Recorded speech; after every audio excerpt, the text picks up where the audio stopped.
Okay, welcome back to Jack Sports Television. I'm Brian Lyle with my partner Pat Donovan. Excellent show. We've been talking about, obviously, the topic of the day, the topic of the last few weeks, and that's LeBron James. We're getting down to the nitty-gritty as far as where he's going to go, and we're down to 2 teams.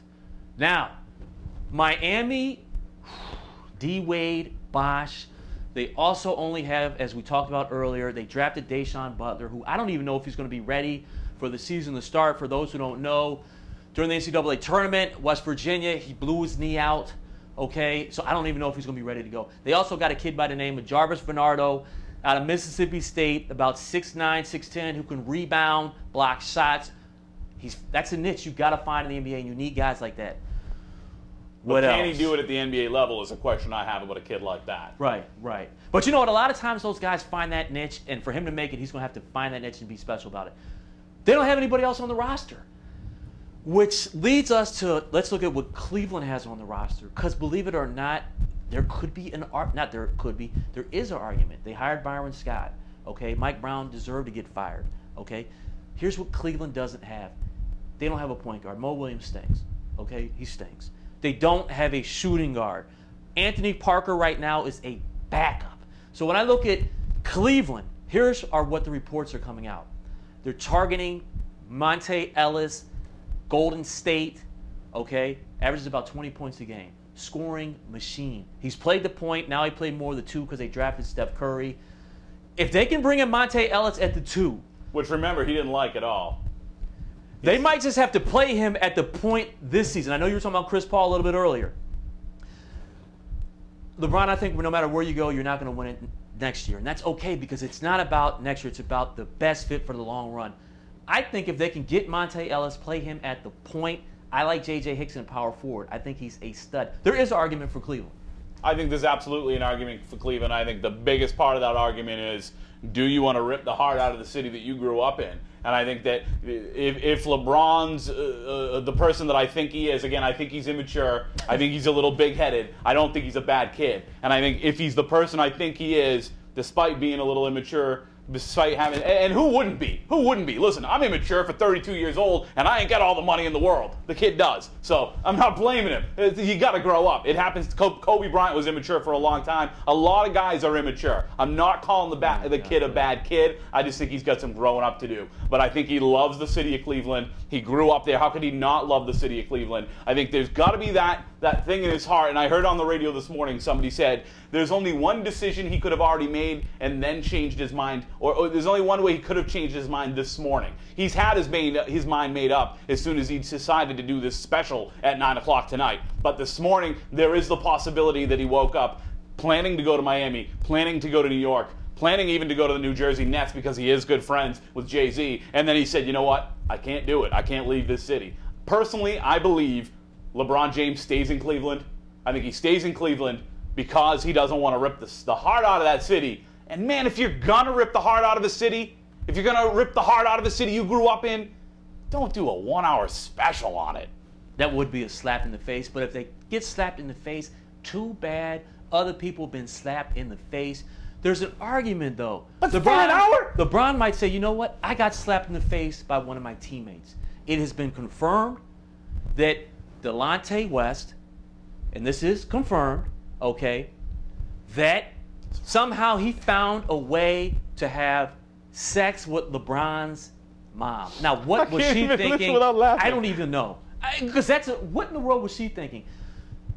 You just don't do that to teammates. So, in essence, LeBron could say, I've already been stabbed in the back by one of my teammates. I was stabbed in the back by management. The Jamison trade was a disaster. Mike Brown was fired, rightfully so, because he didn't make adjustments. We watch enough sports to know that come playoffs, you've got to make adjustments.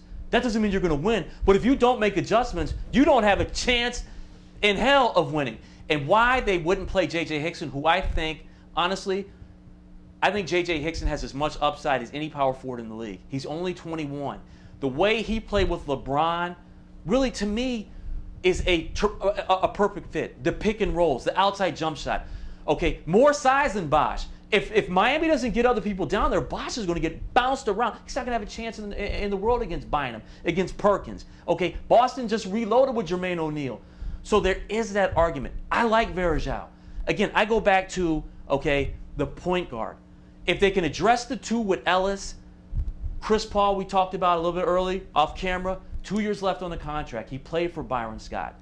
New Orleans has Darren Collison. Paul could say, okay, listen, Mr. Shin, George Shin's the owner.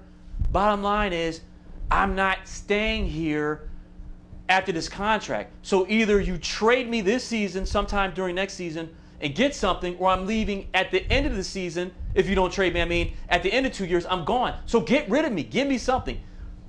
Can LeBron wait for that? There is some risk and gamble to that. But I think that situation with Miami, to be honest with you, that's a toss-up.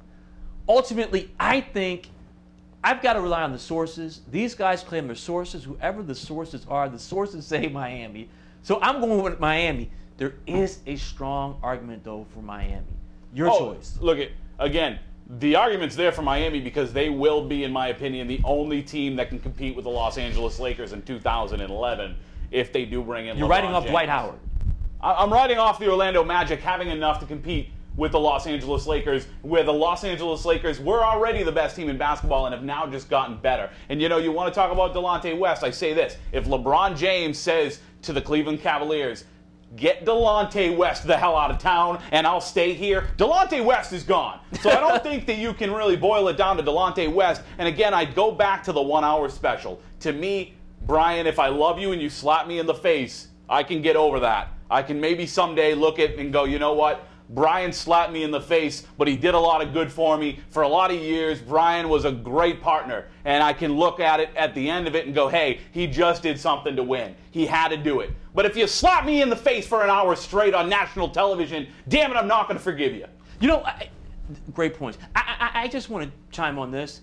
Maybe LeBron James, Michael Jordan caught a lot of flack during his Hall of Fame induction speech. I didn't think it was that bad, but some people said he got real personal. Sure. He took some shots at some people. I didn't think it was that bad. Maybe this is LeBron James, Michael Jordan moment tonight, where I'm going to slap Cleveland, and I'm going to slap them real good, and then try to make it seem like, but I'm still going to live in Akron. Akron, you know I love you. Because he has separated Akron time and time again from Cleveland. He always says he loves Akron. I'm sure you can find an edit somewhere where he says he loves Cleveland, but it's always Akron first. So the slap might happen tonight.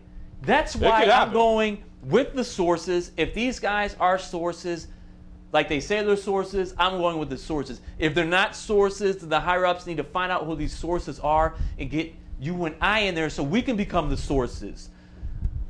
Basically, we feel very strongly about sources. Exactly, because they are sources, and those sources are getting paid money to be sources. And if they can't do it, we can do it. Last point. I'll do it. Before we wrap it up tonight. Vegas Showgirls. And here's the thing. Whether LeBron is in Miami with the Heat, whether LeBron is in Cleveland with the Cavaliers, or even if he's crazy and he goes to the Clippers, you can take a ticket stub to any of those damn games and bring it to Vegas Showgirls and get in for free. So go to a LeBron game if you have to. Go to the Magic.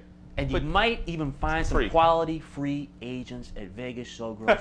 You just got to know how to talk to them. I'm Pat and Brian. Thank you for watching this segment of the show. More in store for you in a little bit.